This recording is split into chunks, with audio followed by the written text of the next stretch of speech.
की पंचमी कौन सी तिथि? पंचमी, चाहे वो शुक्ल पक्ष की हो चाहे वो कृष्ण पक्ष की। शंकर भगवान पर जिस जिस परिवार के व्यक्ति का कांवड़ जल हमने बताया है आपको, जरूरी नहीं है कि डंडा बांधकर 2 कावड़ के जल के लोटे लेकर जाओ, आप अपने हाथ में भी 2 पात्र लेकर जा सकते हैं।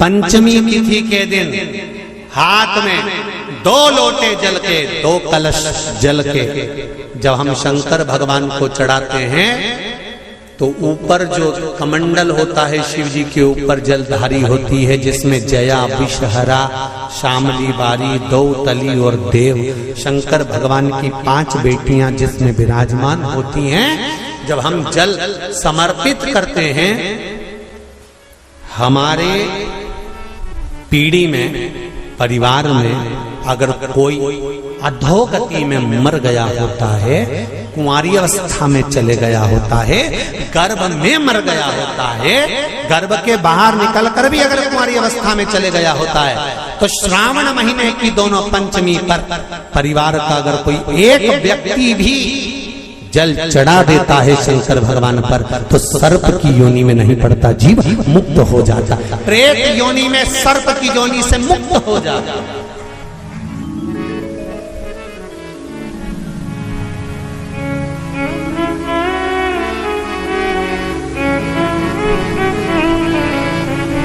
महाराज, हमारे यहाँ सांपों की पूजन कौन से दिन होती है, कौन सी तिथि में करते हैं? जम के बोलो जरा। नाग पंचमी। नाग पंचमी का मतलब क्या है? सांपों की पूजन करो। नाग पंचमी का मतलब होता है शंकर जी के मंदिर में जाकर 1 लोटा जल समर्पित कर दो। उसका कारण क्या है कि हमारे परिवार में, हमारे कुटुंब में कोई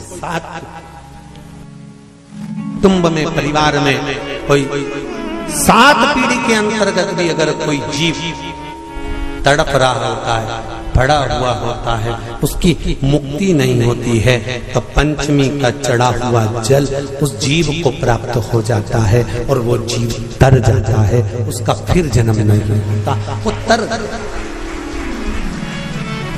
इसको मुक्तता का,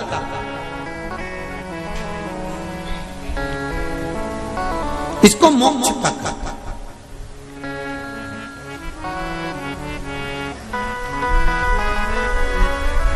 ये मुक्ति, ये मोक्ष, इसी को कहेंगे कि ये मुक्तता है। महाराज, और सावधानी से सुनना कि पंचमी कौन सी तिथि? पंचमी, चाहे वो शुक्ल पक्ष की हो चाहे वो कृष्ण पक्ष की। शिव महापुराण की कथा कहती है, आपको सुख अनुभव हो जाए। कार्य सिद्ध जिंदगी में कभी संपदा कम नहीं हो सकती, संपदा बढ़ती चली जाती है।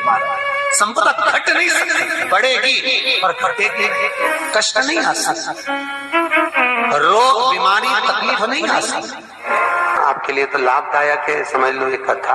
शास्त्र कहता है कि जिसके घर में संपदा की कमी हो, पैसा आ ही नहीं रहा हो, सब तो उलझ गया हो, बहुत टेंशन चल रहा हो, पंचमी तिथि के दिन गन्ने का रस जानते हो? ईख का रस, गन्ने का रस तुलसी जी के क्यारे में हाथ में लेकर 7 बार अपना नाम और गोत्र बोलकर छोड़ दो, जिंदगी में 3 साल में तो करोड़पति बनकर बैठ जाओगे, कभी लक्ष्मी की कमी नहीं आ सकती।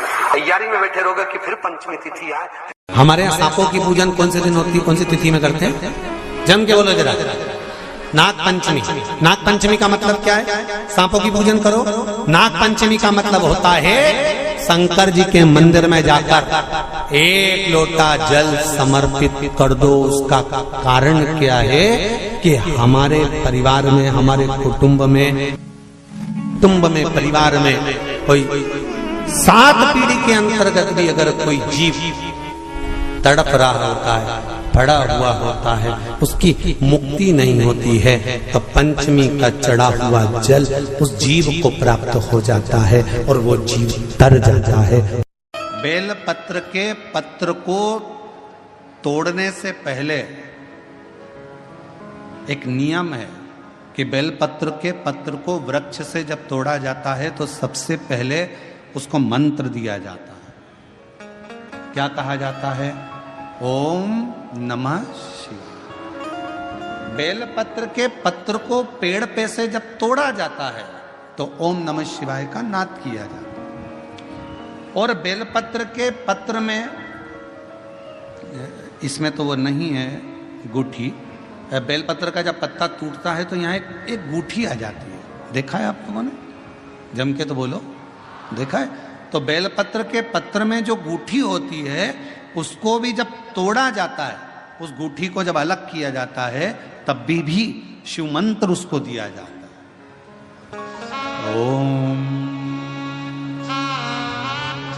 नमः शिवाय, ओम नमः शिवाय, ओम नमः शिवाय। वृक्ष पे से पत्ते को तोड़ा तो मंत्र दिया, गूठी को तोड़ा तो मंत्र दिया, और बेलपत्र के पत्ते को जब तोड़ा जाता है, मंत्र पत्ते को तोड़ने से पहले मंत्र प्रदान किया जाता है, और जब तोड़ा जाता है तो कहा जाता है, हे माँ पार्वती, हे माँ गोरा, चलो तुम्हें शिवजी ने बुलाया है मेरे कल्याण के लिए। माँ, आपको शंकर जी ने याद किया है, मेरे ऊपर बहुत दुख है माँ, कल्याण करिए, चलिए मेरे दुख को समाप्त करिए, निमंत्रण दो।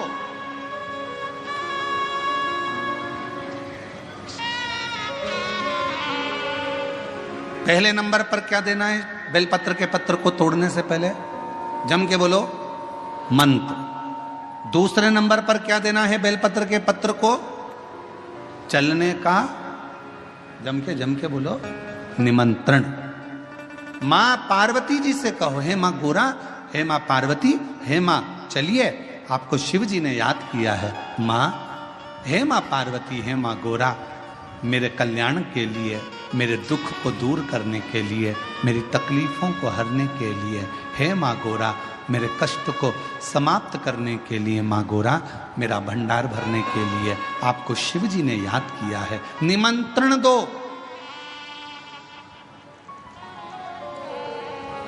लेकर आए, फिर गूठी तोड़ी, फिर मंत्र दिया, ओम नमः शिवाय, नमः शिवाय, नमः शिवाय। अब गुरुजी ने पूछा कि तुमने मंत्र दिया? नहीं। तुमने निमंत्रण दिया? नहीं। तो फिर तुम्हें क्या हक है कि बेलपत्र का पत्र तोड़ो? शिव महापुराण की कथा तो कितनी बड़ी बात कहती है, बेल पत्र के पत्र को सीधे पेड़ में से तोड़ कर लेकर आना चाहिए। बेल पत्र की डंडी, कई माताओं की, कई भाइयों की आदत होती है, बड़ी सी डंडी होती है, उसको वहां से काट लिया, तोड़ लिया, पूरी की पूरी डंडी तोड़ कर लिया है, फिर घर पर आकर उसमें से पत्तियां तोड़ ली, जो डंडी थी उसको पटक दिया। ना ना ना, ये गलत है, ये गलत है। वृक्ष से पत्तों को निमंत्रण देकर फिर तोड़ा जाता है, और फिर लेकर आकर दूठी तोड़ते समय भी शिव मंत्र को दिया जाता है। कुछ नियम है बेलपत्र के भी, उसको धारण करना चाहिए। कुछ जैसे डॉक्टर की गोली खाने के भी नियम होते हैं। डॉक्टर साहब लिखते हैं कि सुबह ये गोली लेना, शाम को ये लेना, ये भोजन के पहले लेना, ये भोजन के बाद लेना, और सुनो इसको गर्म दूध से ले लेना, इसको पानी से ले लेना। अब मालूम पड़े तुमने सोचा कि मैं एक काम करती हूँ, कहाँ मेरा टाइम बर्बाद करूंगी, सुबह लो, शाम को लो, दोपहर में लो, तो तुमने सारी गोली एक साथ खा गई। और फिर डॉक्टर के पास गई, डॉक्टर साहब मेरे को तो आराम ही नहीं लग रहा, मैंने 3 बार 15 दिन से गोली खा रही हूँ, 10 दिन से गोली खा रही हूँ। डॉक्टर साहब ने पूछा गोली खा रही हो तो क्या तुमने नियम धारण करा? हाँ, क्या क्या नियम धारण करा? सुबह की गोली सुबह खाई, भूखे पेट की भूखे पेट खाई, भोजन के बाद की भोजन के बाद खाई? नहीं नहीं नहीं, मेरे पास समय नहीं रहता, इसलिए सारी की सारी एक साथ खा गई।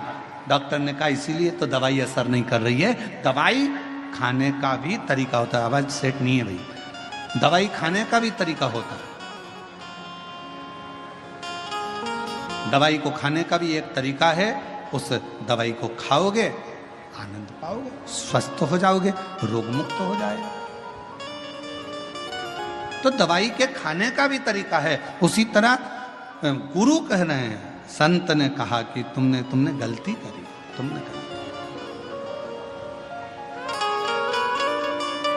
पहले मंत्र दो, फिर से बोलो, पहले मंत्र, फिर निमंत्रण, फिर दूठी तोड़ते समय फिर मंत्र, फिर ओम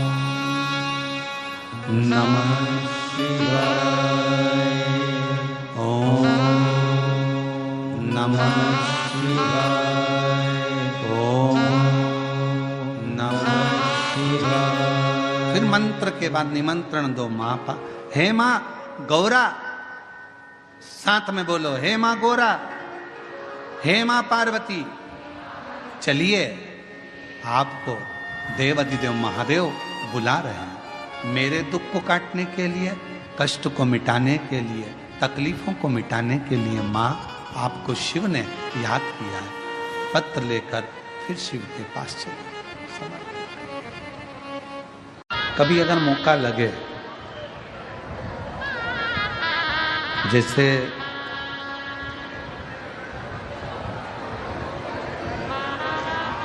कभी ऐसा योग लग जाए कि कोई आपसे कहे कि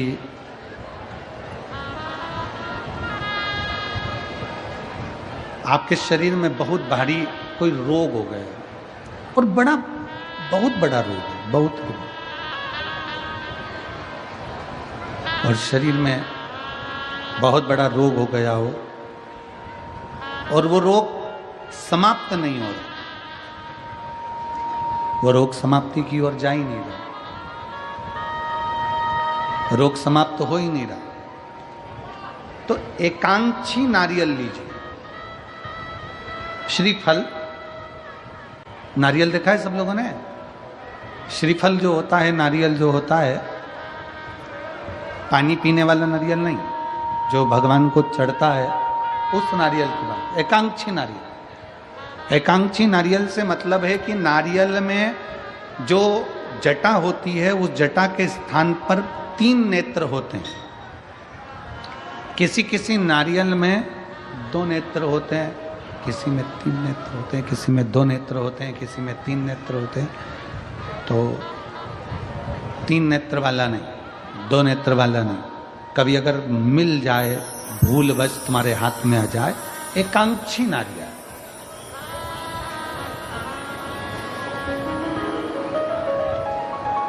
एक नेत्र वाला।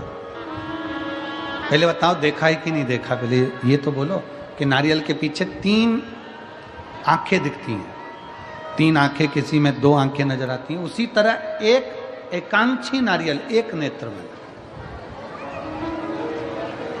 कभी अगर मौका लगे और अगर रोग बढ़ रहा है, घट नहीं रहा, तकलीफ बढ़ रही है, घट नहीं रही, सारे इलाज करवा लिए, सारी दवाइयाँ ले ली, सारी जांचें करवा ली, सारे डॉक्टरों को दिखा लिया, उसके बाद भी अगर आराम नहीं लग रहा है तो एकांक्षी नारियल।